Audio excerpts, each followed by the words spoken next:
The hangman's rope creaked like a dying man's last breath, a sound that cut through the thick, dusty silence of Redemption Gulch. On the crude wooden platform stood a woman, her hands bound, her dress torn, but her eyes held a fire that defied the verdict.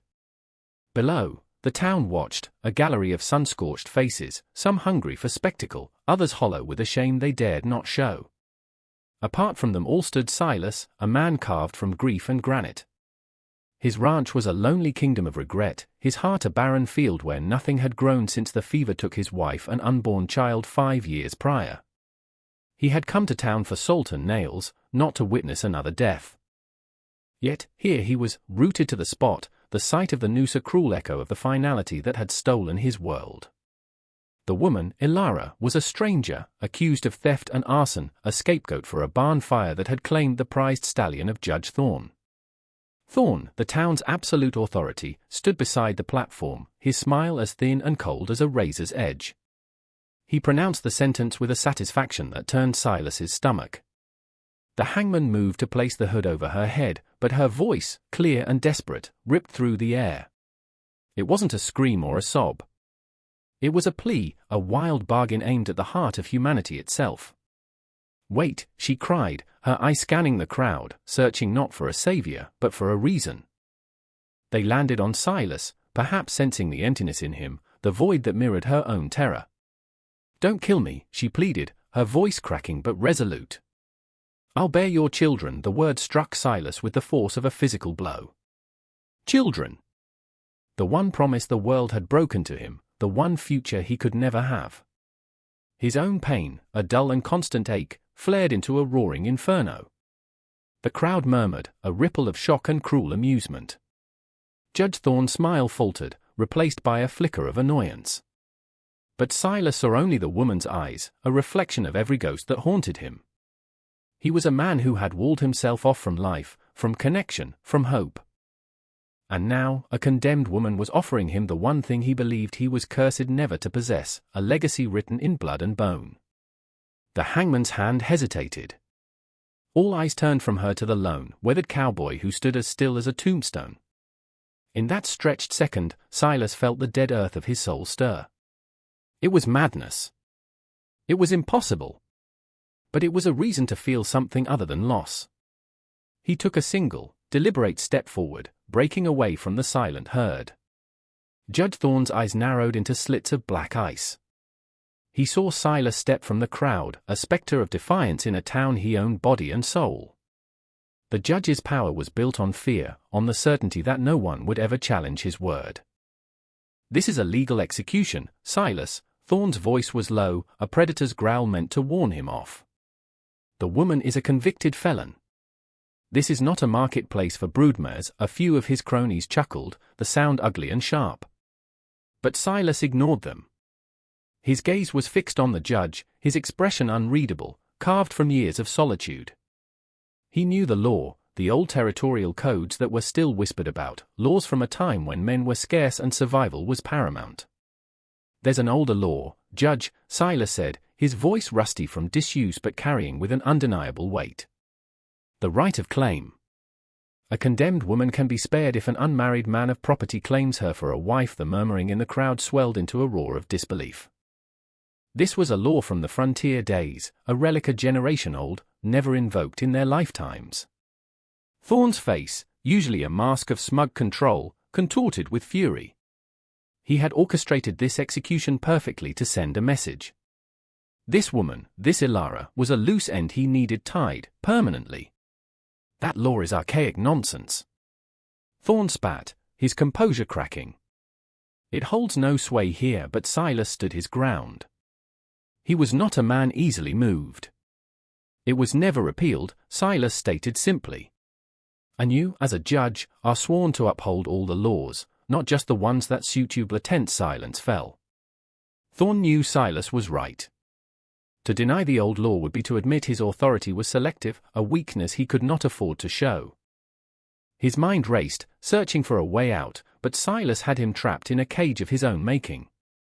With a look of pure venom, Thorne gestured curtly to the preacher, a timid man who trembled under his glare.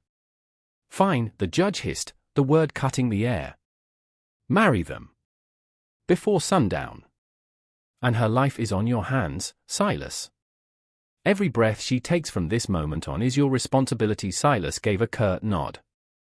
He walked to the platform, the crowd parting before him like the sea. He reached for Ilara's bound hands, his touch calloused and impersonal. As the preacher stumbled through the rites, wedding a dead man to a condemned woman, Ilara's eyes never left Silas's face. She saw no love there, no kindness, only a vast, echoing emptiness. He had saved her from the rope, but she couldn't shake the terrifying feeling that she had just been handed over to a different kind of death, a life sentence in the prison of his grief. The ride to Silas's ranch was a journey through a world of silence. The landscape itself was unforgiving, all rock and thistle and sun-bleached bone, a perfect reflection of the man who rode beside her. Silas had not spoken a word since he'd cut her down from the gallows, his face a stony mask. Ilara, perched precariously on the back of his horse, felt every jolt, every hoofbeat, as a punctuation mark in her strange new reality. She had bargained for her life with a promise of children, a desperate, wild cry from the edge of the abyss. Now, in the stark light of day, the weight of that promise felt like a millstone around her neck. She stole a glance at his profile.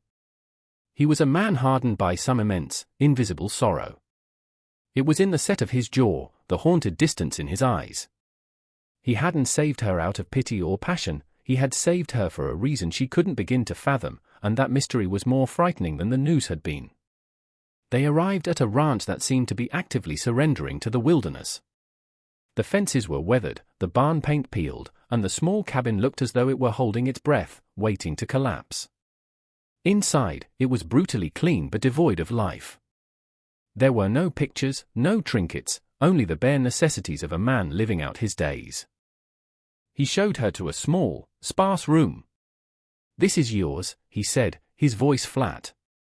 "There's a lock on the inside. You'll be safe here." The implication was clear, safe from him. He was a man of his word, a man of honor, but not a man of warmth.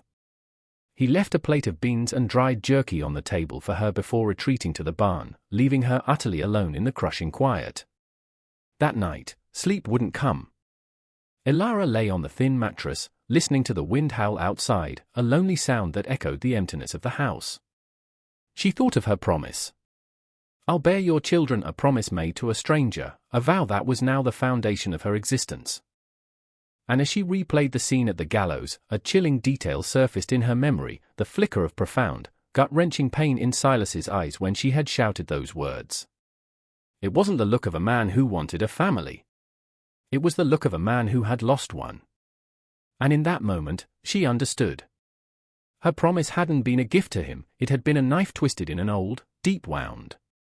For 3 days, they lived as ghosts in the same house. They moved around each other, their silence a fragile truce. Silas worked from sunup to sundown, throwing himself into the endless labor of the ranch with a ferocity that seemed designed to exhaust his mind as well as his body. Ilara did what she could to earn her keep, tending to the small, neglected garden, mending his worn clothes, sweeping the dust that constantly tried to reclaim the cabin. She was trying to build a bridge across the chasm of silence between them, one small act of care at a time. On the 4th evening, a storm rolled in, trapping them inside. The rain beat against the roof, and the close confines of the cabin seemed to amplify the unspoken tension. Silas sat at the table, sharpening a knife with slow, methodical strokes, his focus absolute. Unable to bear the quiet any longer, Ilara spoke, her voice barely a whisper. "Why?" she asked. He didn't look up. "Why what? Why did you do it? Why save me?" He finally stopped, placing the knife down with deliberate care. His eyes met hers, and for the first time, she saw past the emptiness to the raging sorrow behind it. "Because no one should die on the word of a man like Judge Thorne," he said, his voice low and gravelly. It was more than she had expected. It was a crack in his armor. Emboldened, she decided she owed him the truth, the whole truth. "He wanted me dead for a reason," she said, her own voice gaining strength. "I wasn't a thief. I was a bookkeeper for the Western Land Company back in Harris County." Judge Thorne was a silent partner. Silas's hands, which had been resting on the table, tightened into fists. He was listening now, completely. He was using the company to launder money, she continued, the words tumbling out. He was forging deeds, buying up homesteads from families struck by fever or drought for pennies on the dollar, then pushing them out. My own family lost their farm to him. I found the ledger, the real one. I saw the proof. Before I could take it to the marshals, he framed me for arson, for burning the very barn where he'd hidden his records. He needed me silenced. The air in the room grew thick, heavy with the revelation. Silas now understood. He hadn't just saved a random vagrant from an unjust sentence. He had unknowingly stepped into the middle of a war, placing himself directly in the path of a powerful, ruthless man. He had claimed a woman who was not just a victim, but a witness. Thorne wouldn't just let this go. He couldn't. Silas had thought he was merely honoring a ghost from his past. Instead, he had just declared war on the most dangerous man in the territory. The next morning, the storm had passed, but a new one was brewing. Silas saw them coming from a mile away, two riders kicking up a plume of dust against the horizon. It was the town's deputy, a hulking man named Miller whose loyalty to Judge Thorne was absolute, and one of Thorne's hired thugs. They weren't coming for a social call. Silas grabbed his rifle from its pegs over the door, the familiar weight of it a cold comfort. He met them on the porch, his stance wide, the rifle held loosely at his side but ready. Ilara watched from the window, her heart pounding against her ribs like a trapped bird. Silas, Miller said, his voice dripping with false cordiality as he reined in his horse. The judge was just concerned. Wanted us to come check on the woman. Make sure she's... Settling in, the man's eyes roved over the cabin, a clear and blatant threat. She's fine, Silas said, his voice flat. And she's my wife now. Her welfare is my concern, not the judge's. The thug beside Miller smirked. Funny kind of wife. Heard she was condemned trash. Maybe the judge thinks you ain't man enough to handle her. The insult was designed to provoke, to push Silas into making a mistake. But Silas's face remained a mask of stone. He had lived with his own private hell for so long that the taunts of lesser men were like flies buzzing at a bull. He simply raised the rifle slightly, the gesture subtle but unmistakable. This is my land, Silas said, his voice dropping to a deadly quiet. You've checked. Now leave. For a long moment, nobody moved. The air crackled with tension. Miller's hand hovered near the pistol on his hip. He was measuring Silas, weighing the risk. He saw not a broken widower, but a man with nothing left to lose, and that was the most dangerous kind of man there was. With a frustrated sneer, Miller yanked his reins. Thorne ain't gonna forget this, Silas, he warned, before turning his horse and riding away, the thug following in his wake. As they disappeared over the rise, the silence they left behind was heavier than their presence had been. Silas knew this was just the beginning. Thorne had tested him and found him unwilling to break. The next move would be more direct, more violent. He was no longer just a man hiding from his past, he was a guardian, a protector. What would you do in a situation like this, when you are cornered by evil, with only your convictions to shield you from the storm? Tell me in the comments below, because a man's character is forged in the fires of impossible choices. And be sure to subscribe, because you won't want to miss how Silas fights back against the darkness threatening to consume them both. The deputy's visit had shattered the fragile peace of the ranch. It was no longer a sanctuary, it was a target. Silas knew he couldn't protect Ilara and the truth she carried by himself, not against a man with Thorne's resources. For the first time in 5 years, he needed help. He rode into Redemption Gulch the next day, the rifle resting in its scabbard on his saddle, but his Colt revolver was holstered high on his hip, a clear statement. The townsfolk who had watched the wedding now averted their eyes. They feared Thorne's wrath more than they valued justice, and Silas had become a lightning rod for that wrath. He was headed for the general store, but his path took him past the smithy. The ring of hammer on anvil was a constant, steady heartbeat in the town. Inside, Gunnar, the blacksmith, worked at his forge. He was a mountain of a man, a Swede with arms like tree trunks and a quiet disposition. As Silas passed, the hammering stopped. Gunnar stepped out of the glowing heat of his workshop, wiping sweat from his brow with the back of a leather-gloved hand. "Silas," he said, his voice a low rumble. His eyes, pale blue in his soot-stained face, held a look of profound respect. "I saw what happened at your ranch yesterday." Miller and his dog Silas nodded, saying nothing. Gunnar looked down at his hammer, then back at Silas. "My brother, he had a small farm south of here. A good farm. Judge Thorne offered to buy it last spring. My brother said no. 2 weeks later, his well was poisoned. He had to sell. For almost nothing the story was told without emotion, a simple statement of a devastating fact. It was all the explanation needed."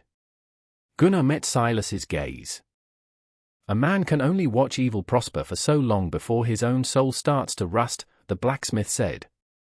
"If you need an anvil to break Thorne on, you let me know." It was an offer of alliance, as solid and dependable as the steel he forged.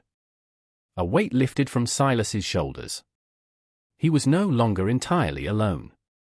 Later, at the store, as he was buying ammunition, the storekeeper's wife slipped a piece of paper into his sack. On it was an address, a farm on the outskirts of town. "The Garcias," she whispered, her eyes wide with fear and hope. "Thorne took their water rights. They know things.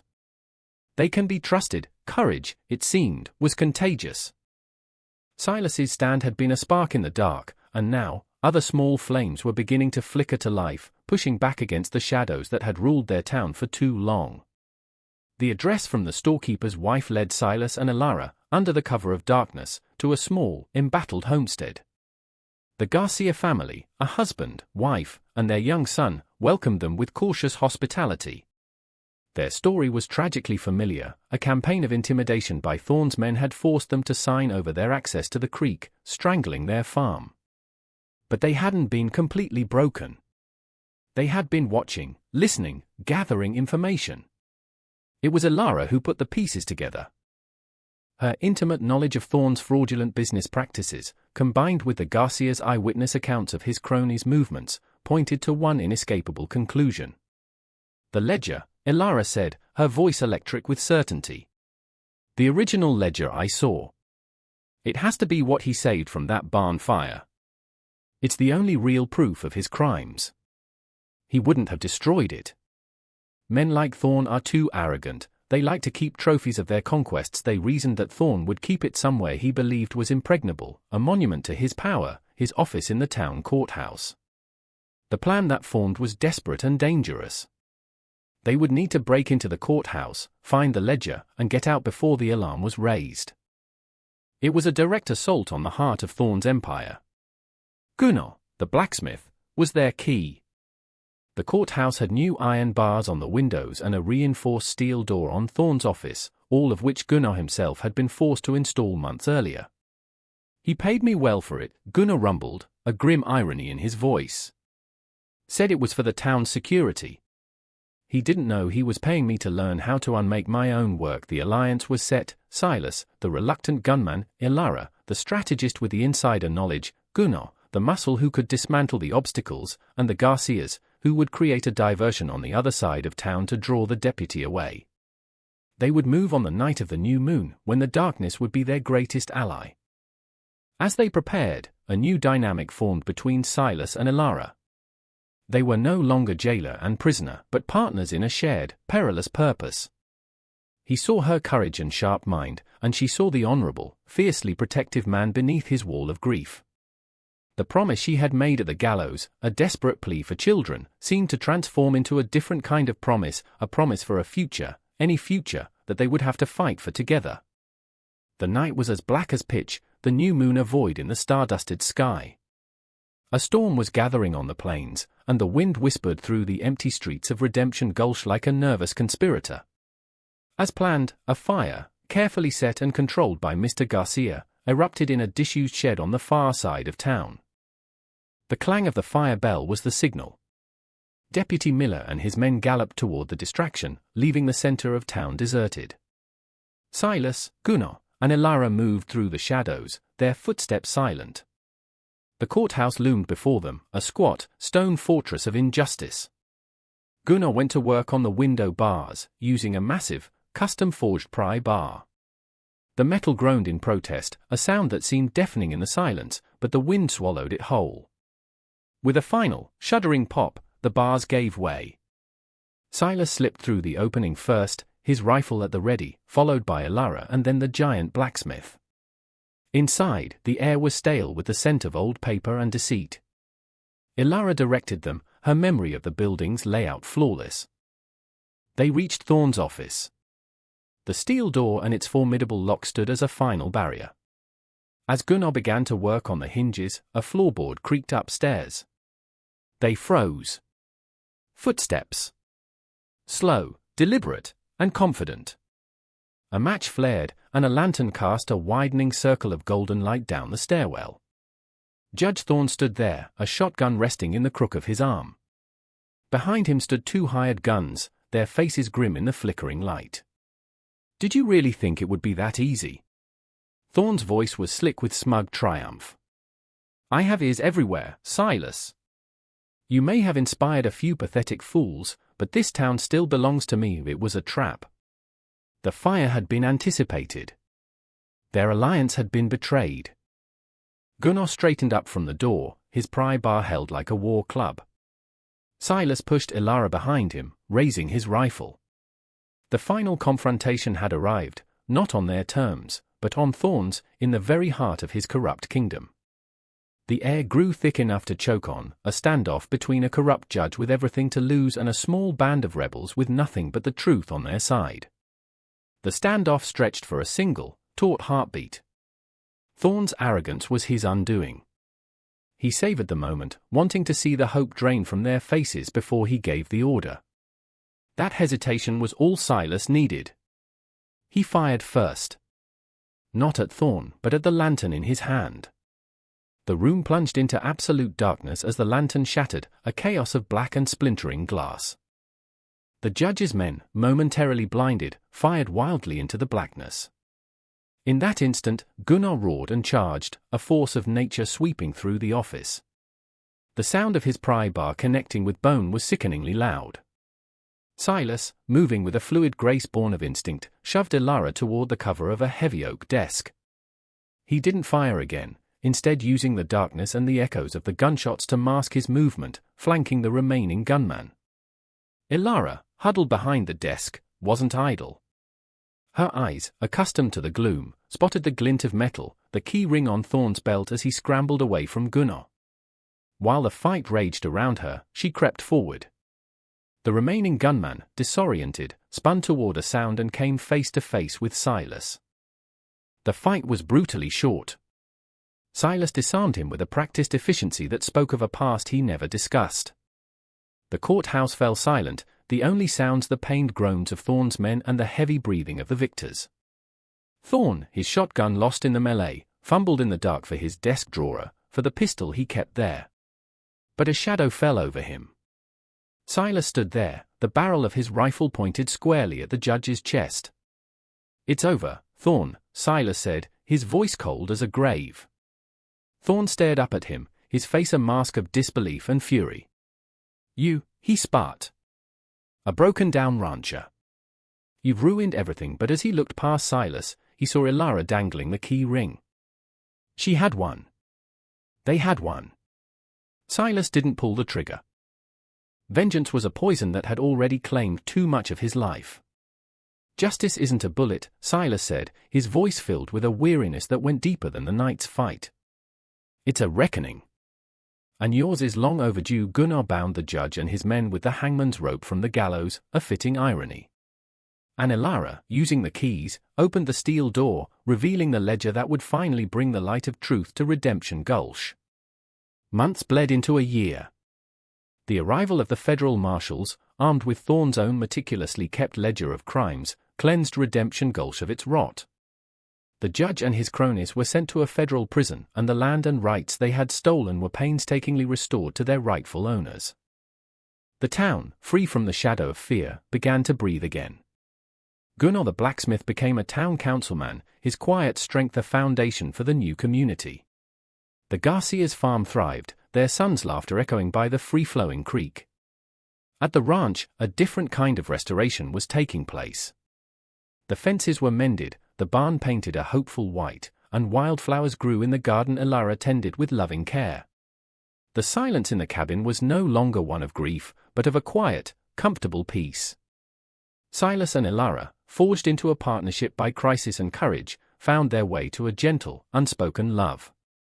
They were two broken pieces that, when placed together, created something whole. The desperate promise that had united them, "I'll bear your children," remained a tender, unspoken subject.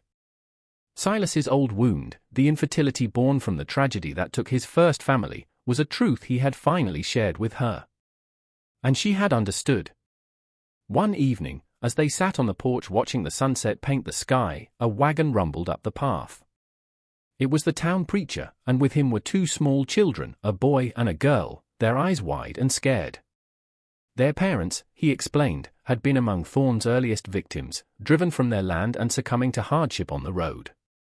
The children were alone.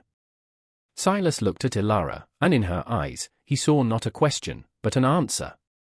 He knelt down, bringing himself to the children's level.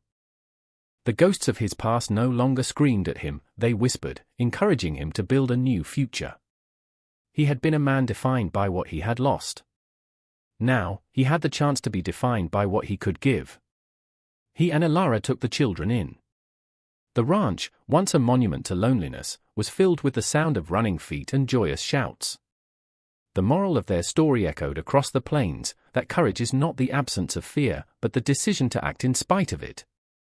It taught that a family is not merely forged in blood, but in the bonds of love, sacrifice, and the shared commitment to protect one another against the darkness.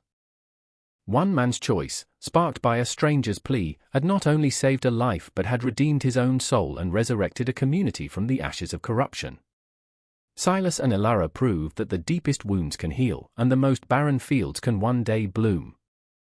They built their family not on a promise of biology, but on the foundation of shared humanity, creating a legacy of hope where once there was only despair. Their story became a quiet legend in that corner of the world, a testament to the fact that a single act of defiance against evil can ripple outward, creating waves of change that can wash an entire town clean. It shows us that true strength is found in protecting the vulnerable, and that redemption is possible for anyone brave enough to open their heart again after it has been shattered. They turned a lie, a desperate bargain made on the steps of the gallows, into the most profound truth of all: home isn't a place you find, it's a place you make with the people you choose to love.